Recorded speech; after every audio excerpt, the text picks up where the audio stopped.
Already explain life to you. Conclude they don't care, they ain't there. Ain't nobody care. God like you do. Let me explain, I always try to.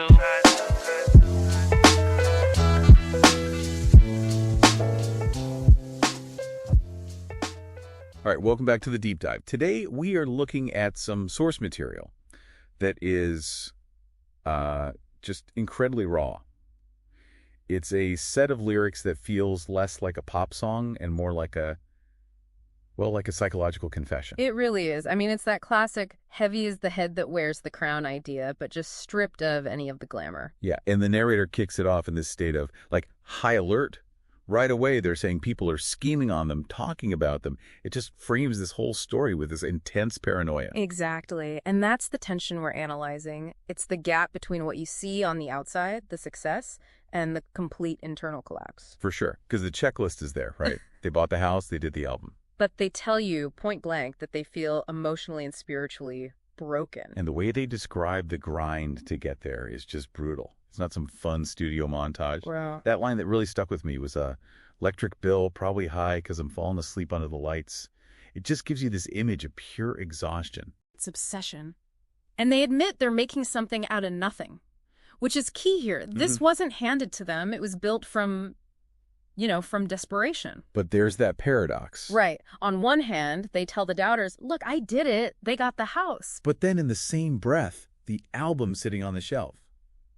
So the material goal is met, but the art, the actual soul of the work, is just stuck. And you find out what they were writing about back then was like a projection, songs about money, things I never had. And that girl I used to like in class. So it was all fake it till you make it. Which tells you the whole persona was a construction.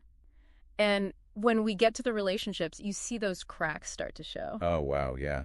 The romantic part is just a disaster. They're a total mess. This whole story about buying a ring, being ready to propose, and then this twist. The realization that we like the same thing. It's so sharp and a little vague, but the outcome is just instant erasure. The whole thing becomes a distant memory. The speed of that detachment is pretty alarming. It is. But then you get to the family dynamic, and you kind of understand why it's so easy for them to cut people off. The trauma there is so deep.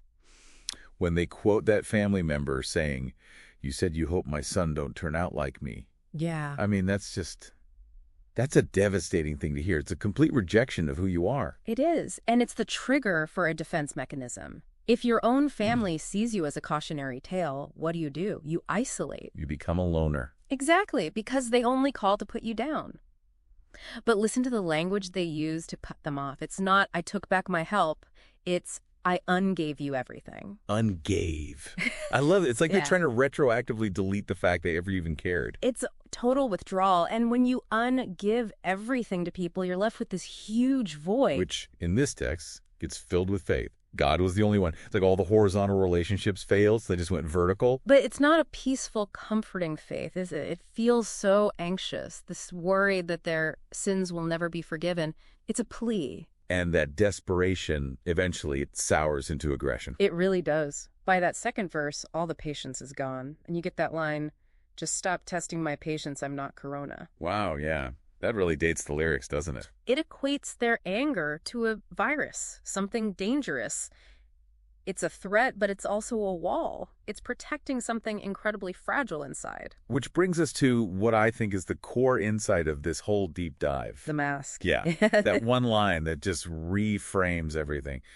When I smile in your face, just know my heart is broke inside. And that's it. Everything else, the house, the defiant attitude, being a loner, that's the smile. That's the performance. So they claim they ain't needing attention, but they end up admitting they're inconsolable. They've gone from seeking connection to actively walling themselves off from it. Because the pain was just too much. It really makes you question what we mean by resilience or the grind. It really does. And I think that's the takeaway here. It leaves a big question for you, for anyone listening. You see people every day who are smiling, who are hitting their goals. But you have to ask yourself now, is that smile real joy?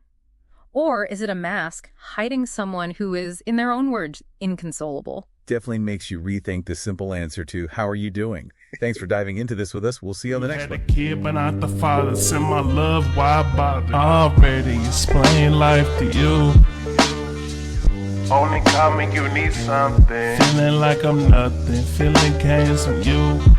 Let me explain, I always try to.